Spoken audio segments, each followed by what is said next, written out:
our darkness. Yan. So, kung mapapansin po natin dito, isa lang po yung tinutukoy niya. The light of the world is also the light of the heaven. Siya po yung ating Panginoong Jesucristo. So, sige po, pag-aaralan po natin. Angel Gabriel sent by God for two important missions. Meron pong dalawang bagay na mission na kung saan ipinapaabot ng ating Panginoon sa pamamagitan po ng Anghel Gabriel na bumaba po dito para ipahayag po itong dalawang mahalagang mission na po ito. Unang mission po dito is for Zacarias. It was si Zacarias announcing that the Baptist would be born. Yung kapanganakan po ni Juan Bautista na kung siya po yung magpe-prepare ng daraanan po ng ating Panginoong Jesucristo before the coming of Christ Jesus. Now, the second mission is to Mary, announcing Jesus would be born. Ito po yung pagpapahayag ng kapanganakan po ng ating Panginoong Jesucristo. So, this two mission is very important. This is a great event for us para tayo po ay maliwanagan at tayo po ay mabigyan po ng tinatawag na liwanag ng kaligtasan. Okay?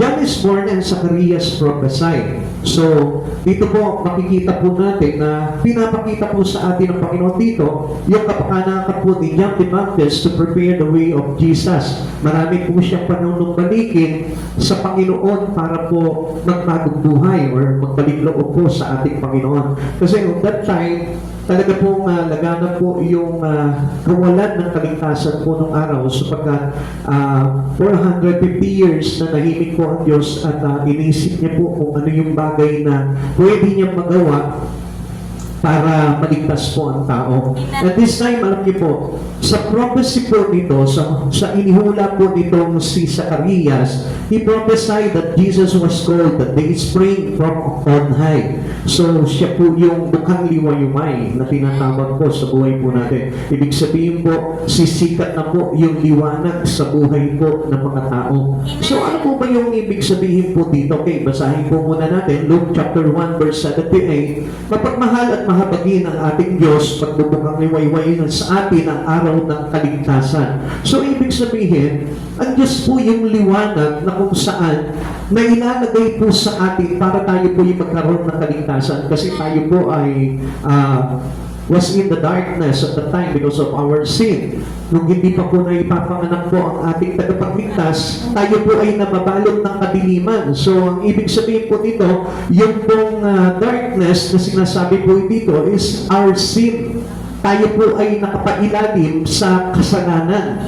At wala pa po dahilan na tayo po ay magkaroon ng kaligtasan ng mga panahon na yun na hindi pa napapanganak po ang ating Panginoong Jesucristo. Kaya sa kapanganakan po ng ating Panginoon, kaya sinabi po dito na sisikat sa atin ang liwanag ng kaligtasan. So, ito po yung dapat na makita po natin while we are celebrating this Christmas. Ano po? Hindi po yung mga masarap na handa, hindi po yung mga magagarang regalo o mga mahahaling mga maibibigay natin, mapapagkaloob natin sa ating mga mahal sa buhay. Dahil the best gift was being given to us already. And that best gift is yung salvation po natin. Kaya wala na po tayong maiipang. Minsan, di ba, marami pong tao, they expected a lot of gift from their loved ones, di ba? Minsan, sana regaluhan ako ng tatay ko ng kotse. Sana regaluhan ako ng cellphone. Sana regaluhan. All things was on here lamang. Dito lamang po sa mundo yun. Yung parang ina-expect natin na i-regalo sa atin. Samantalang the greatest gift that we need in our life was there already. Binigay na ng Panginoon. Yung po, kaya lang hindi po natin nakita yung pong kaligtasan niyon sa kapanganakan ng ating Panginoong Jesucristo. Now, tingnan po natin itong bukang liwayway na sumikat sa buhay po natin. What does it mean to us? Ano po ba ang ibig sabihin po sa atin yan? Unang-una, Christ give light to those in the darkness. Sino po ba yung nasa kadiliman? Tayo. Because we are all sin to God. Lahat po tayo nagkasala sa Panginoon at dahil sa kasalanan na yun, nabalot tayo ng karimlan.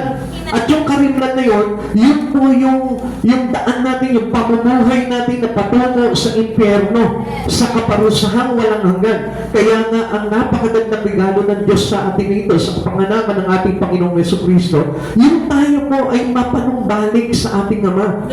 Yung tayo po ay makipag-reconcile muli at malinis tayo sa pagkakasala, para na sa ganun, the heaven will be open for us para tanggapin tayo sa kaluwalhatian ng Panginoon. Sabi ng verse 79, to give light to them that sit in the darkness. Tayo po yun. Amen. Kaya mga kapatid sa Panginoon, ang isang tao po na walang Panginoon o wala si Jesus sa buhay niya, still is on the darkness. Nandun pa rin po siya sa karinlan. At pinakamaganda po niyan, tayo po ay lumapit sa ating Panginoon. Okay, Luke chapter 1 verse 79. Tatanglawan niya ang mga nasa kadiliman at nasa lilim ng kamatayan at papatunayan tayo sa daan ng kapayapaan. So what a great words for us. Pinakita po sa atin dito yung kabutihan po ng Panginoon na hindi po niya hinayaan tayo sa karinlan. Kung mapapansin po natin po dito mga kapatid sa Panginoon, kung mapapansin po natin dito mga kapatid sa Panginoon, ang Diyos po ayaw niya talaga na manatili ang karinlan sa buhay po ng mga tao. Kaya nais niya po na talagang siya po mismo personally, abutin po tayo sa kalagayan na yun para na sa ganun sumikat po sa ating yung liwanag na magbibigay sa atin ng kaligtasan. Now, what is this day spring? Day spring is a poetic name for the dawn or sunrise. Kumbaga, para po itong anong tawag po natin dito? Kumbaga pag tinawag mo yung iniibig mo, di ba, meron tayo parang mangatang na patulaan na binabanggit dito. Ikaw yung aking iniirog. Nakita niyo po, pinasarap pa ng Lord yung pagbubukhang liwayway, yung pagsikat ng araw, ng liwanag sa buhay natin. Ginawa niya pang masarap yung pagtawag niya, yung pagbibigay niya sa atin ng liwanag. Ginawa niya pang bukhang liwayway. Yeah? Pwede niya naman sabihin, sige, magliliwanag ako sa inyo. Hindi yun, kundi parang ang sarap pa ng pagkakasabi po sa atin ito eh. He is our day spring. Ibig sabihin po nito, mayroon na pong pag-asa bawat isa po sa atin na nasa kasalanan para tayo po ay maligtas. Yan po yung pinakamaganda po doon. And it is really happen for us through Christ Jesus. Having Christ Jesus in us. Yung pong mayroon tayong Jesus sa buhay po natin, lagi niyo po tandaan po ito, yun po yung pinaka-the best ever gift that we have. Kahit na wala kang pera, kahit wala kang kayamanan, basta ang importante dito, mag-commit yung buhay mo sa ating Panginoong Jesucristo, kumpleto ka na po doon. Dahil sabi naman po sa atin, even sabihin po natin na tayo po mayaman o sabihin natin sagana tayo sa buhay, still, ano sabi sa atin ng Biblia? Tayo'y magdaranas ng panandaliang pagtitiis sa mundo na ito, subalit hindi ito matutumbasan ng walang hanggang kaluwalhatian. So mga kapatid sa Panginoon, even those people who had anything in their life, still mayroon pa rin po silang suffering. Pero ang pinakamaganda dito, tayo na mayroong Jesus sa buhay po natin, yun po yung pinakamahalaga doon dahil panandalian lang. Unlike to them who have no Jesus in their heart, masasabi po natin na grabe yung kanilang kasasapitan pagdating ng araw. Sobra yung hirap na mararanasan nila. Samantalang tayo po bilang mananampalataya na dinatingan ng pagsikat ng liwanag ng Panginoong Jesucristo, panandalian lamang ang pangako ng Panginoon sa atin. Panandalian lamang pagtitiis. Subalit ito po ay mayroong kapalit na walang hanggang kaluwalhatian sa piling ng ating Panginoon. Kaya nga, ano sabi dito? Christ made dispelling the darkness of this world. Kaya nga, napakahalaga na si Jesus mismo meron tayo. Dahil without Christ Jesus, He cannot dispel the darkness in our life. Hindi po maaalis yun, hindi mawawasak yung ating kahimlan, yung ating mga kasalanan, hindi malilinis ang tao pagdating sa kanilang mga pagkakasala. Kaya nga, without Christ Jesus, your life will be useless. Wala nang kwenta. Wala nang saysay. At doon sa pagkakataon na yun, alam niyo po kung minsan, naiingit tayo sa mga tao na sila, open sila na magtrabaho lang na magtrabaho. Lahat na gagawa nila sa mundo na ito, samantala tayo mga Christian, naku, bawal na sa atin itong ganito, bawal na sa atin itong ganito.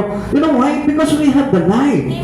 Meron na tayong Jesus sa buhay natin. Kaya nga, pag dumating si Jesus sa buhay natin, ang dami ng bawal dito sa mundo na ito. Bakit? Because God itself, Jesus itself, avoid it to happen. Ayaw ng Diyos na mangyari pa na tayo po ay malunod sa kasalanan. Kaya nga po tayo po ay inaalis ng Lord doon at dumarating po yung liwanag sa atin. Sumisikat po sa atin yung liwanag ni Kristo para na sa ganun, tayo po mismo maunawaan natin na may kaliwanagan yung mga bagay na gustong mangyari sa atin ng Panginoon para hindi po tayo mapahamak. Isaiah chapter 9 verse 2. Nakatanaw ng isang malaking liwanag ang bayang malaon ng nasa kadiliman, namamanaag na ang liwanag sa mga taong namumuhay sa lupaing balot ng dilim. Okay, tingnan niyo po ito mga kapatid sa Panginoon. Nung araw, baliwala lang po sa atin without God. Kahit hindi tayo magsimba, kahit hindi tayo mag-pray, kahit hindi tayo makinig ng salita ng Diyos, hindi po ba okay lang sa atin po nung araw yon? It is the same thing with the people around. Kung mapapansin po natin, sila, okay lang, kahit na linggo, nandun sila sa pasyalan lang, linggo, nandun sila sa trabaho lang nila, linggo, kung ano-ano yung mga ginagawa nila, without God. Kahit na hindi sila sumasamba sa Panginoon, okay lang sa kanila yun. Bakit? Kasi nga, nandun pa sila sa karimlan. At hindi pa nalubusan nilang natatanggap yung liwanag ng ating Panginoon para magkaroon po ng kaunawaan sa mga bagay para sa ikaliligtas po nila. Kaya kung papansinin po natin na kahit na anong encourage natin sa kanila, hindi po nila maintindihan yun unless they receive the light that coming from God. Kaya nga ang sabi po sa atin dito, sisikat sa atin ang liwanag ng ating Panginoong Heso Kristo. Mateo chapter 4 verse 15 to 16. Lupain ng Zebulon at lupain ng Naphtali, daanang papunta sa lawa ng ibayo ng Jordan. Sa Galilea ng mga Hentil, ang mga taong nasa kadiliman ay nakakita ang mangmingning na ilaw. Sa mga nakatira sa lilim ng kamatayan at sumikat, ay sumikat ang liwanag. So parang tayo po noon nung araw na yun, lahat naman po tayo hindi naman po tayo talaga nakakakilala sa Panginoon po noon. Oh, we know God. Kilala po natin si Jesus bilang tagapagligtas, pero hindi po natin maintindihan kung ano yung mga nararapat nating gawin. Kung ano po yung paraan para totally talaga na ma-dispel yung pong karimlan sa buhay po natin. Kaya nga, sa pagkaakala po natin nung araw, kahit ako po noon, akala ko lang to, basta nagsisimba ako, okay na po lahat, may kaligtasan na ako. Pero hindi po pala yun. Kailangan na talagang manatili yung liwanag ni Kristo sa buhay po natin, or else, pag pinatay mo yung liwanag ni Kristo sa buhay mo, balik ka na naman po doon sa karimlan. Ilan po? Parang kwarto lamang po yan. Ano po? Pagpasok mo sa kwarto, you turn on the light. Magliliwanag po yan. And then, pag lalabas ka ng kwarto, papatayin mo yung ilaw, magbibilid po yan. Pero this time, alam niyo po, sa Panginoon, ganito yan. Once na tinanggap mo si Jesus, dumating na po sa iyo day spring ni Jesus, yung pagpupukan liwayway po ni Jesus sa buhay po natin, kailanman, we cannot turn it off the light. Hindi mo na pwedeng patayin yung liwanag na yun. Because yung liwanag na yun is eternal light that given to us. Yun yung kumbaga pang walang hanggan ng liwanag po yun. Hindi po pansamantalang liwanag lamang po yun dito sa mundong ito, kundi until the end of our life here, extended po yung liwanag na yun sa buhay na walang hanggan. Now, God always bring light out of darkness. Alam niyo po ba ang Panginoon, na kapag ang isang tao nakita niya na nasa karimlan, ang Diyos binibigyan niya ito ng liwanag. Kaya lang ang problema po dito, if a man accept it, kung tatanggapin po ng tao po ito. Tingnan niyo po noong the beginning of His creation, makikita po natin dito, He dispelled the darkness. Nag-umpisa na po na parang alisin niya yung kadiliman.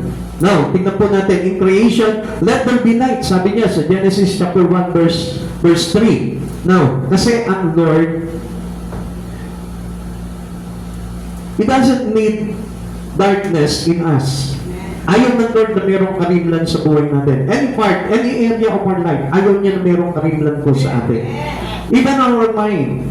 Kailangan gusto ng Panginoon na magliwanag yung isipan natin. Through that, para maintindihan natin kung paano talaga tayo ililigtas ng ating Panginoon. Kaya nga sa creation pa lang, na makita niya po na madilim. Ang ginawa po ng Panginoon, He asked for the light. Let there be light, sabi niya, hanggang sa nahati po yung dilim at liwanag. Nagkaroon po ng liwanag po nun. In salvation, sabi niya po sa John chapter verse 12, the light of the world, He is the light of the world. Ano sabi niya po dito? Ang sumusunod sa akin ay magkakaroon ng ilaw na nagbibigay buhay. Those who follow Christ Jesus. Now, ganito po yan mga kapatid sa Panginoon. If we truly receive the light of God, kapag talagang tinanggap na po natin yung liwanag ng Panginoong Jesucristo, we must follow Him. Kailangan na sumunod tayo sa Kanya. And we need to follow His command. Kailangan na sundin po natin yung Kanyang mga salita. This is how we follow Jesus in our life. Hindi lang basta nag-church lang tayo. We need to apply the words of God in us. Matatandaan po ba natin na the Word of God is the light unto our feet. Amen. Now, kaya nga ganito po yan. Sabi po dito, in walking with God, as He is the light. Tingnan po natin sa 1 John chapter 1 verse 7. Sabi niya po dito, ngunit kung namumuhay tayo sa liwanag, gaya niya na nasa liwanag, tayo'y nagkakaisa at ang lahat ng ating kasalanan ay nalilinis na dugo ni Jesus na kanyang anak. Now, ang sabi dito, ngunit kung namumuhay tayo sa liwanag, gaya niya na nasa liwanag, tayo'y nagkakaisa at ang lahat ng ating kasalanan ay nalilinis ng dugo ni Jesus na kanyang anak. Now, ang ibig sabihin po natin dito, if we truly receive the light of God, tayo po mismo, we are living in the light of Christ Jesus. Pinamumuhay na po natin yun. Not only to see the light of God, but to walk and live into His light. Yung pamumuhay po natin, nakapasok na po doon sa liwanag ng ating Panginoong Jesucristo. So meaning, lahat ng mga bagay na gagawin po natin ay wala nang kaugnayan sa karimlan. Amen? So, we need to avoid darkness in our life. Tayo din po mismo. We cannot allow it anymore. Hindi na natin pwede po itong pahintulutan pa sa buhay natin. Yung karimlan na ito. Like, ano po ba itong karimlan na ito? Yung pong mga masamang gawain sa mundo po nito. Yung mga bagay na makasanlibutan na magkakaroon na maglalagay po sa atin to gain our salvation in Christ. Alam niyo mga kapatid sa Panginoon, kailangan po natin paniliin yung liwanag na yun. Now, another meaning of this to us is, number 2, Christ gives light to those in the shadow of death. Ang sabi po sa atin dito ng verse 79, to give light to them that sit in the shadow of death.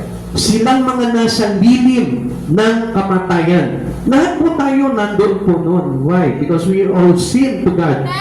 At alam po natin that sin has a consequence of death. Ang kabayaran po ng kasalanan ay kamatayan. Kaya nga, Christmas is life. Kaya yun po yung pinakamahalagang sineselebrate natin tuwing Christmas. Not only Christmas, but daily in our life. Yung ipinanganak kailangan sa puso mo si Kristo. Hindi lamang itong season na ito, kundi daily, araw-araw, nabubuhay sa puso mo si Kristo. Dahil yun po yung buhay. Kapag ka nabuhay sa puso mo si Kristo, ibig sabihin po nun, binibigyan tayo ng buhay ng ating Panginoon. The birth of the light to everyone. Kaya nga po, naliliwanagan na po tayo because He cleansed our sin. Amen. We are all in the shadow of death. Lahat po tayo. Kasi nagkaroon nga po tayo ng kasalanan eh. Doon pa lamang po sa unang paglaglag po ng tao, pagtukso sa ating kay Eva at Adan, doon lamang po ay nagkaroon na po ng kamatayan ng tao because of sin. Amen. At hanggang sa atin po, dumaloy na po yung kamatayan na yun because of sin. Kaya nga itong si Christ dumating sa buhay po natin para anong mangyari? To dispel that death in our life. Amen. Yun po yung darkness of sin. Para po mawasak po iyon. We are but a heartbeat from eternity. Alam niyo po, tayo po, lahat patungo tayo ng kamatayan. Pero tayo po ay parang nag-inlove sa atin ng Panginoon at ayaw niya tayong mapahama. Amen. Kaya nga, John 3:16, for God so loved the world, He gave His only begotten Son. Minahal tayo todo ng Lord eh. Although nagkasala tayo sa Panginoon, pero hindi tayo pinabayaan ng Lord. Hindi niya pinahintulutan na tayo po ay mapahamak o tayo po ay maparusahan, kundi pilit niya tayong nililigtas. Kaya kung mapapansin niyo, sino po dito yung dati po ay talagang grabe po tayo sa kasalanan. Hindi po ba lahat po tayo? Lahat po tayo, ang pangit ng buhay po natin.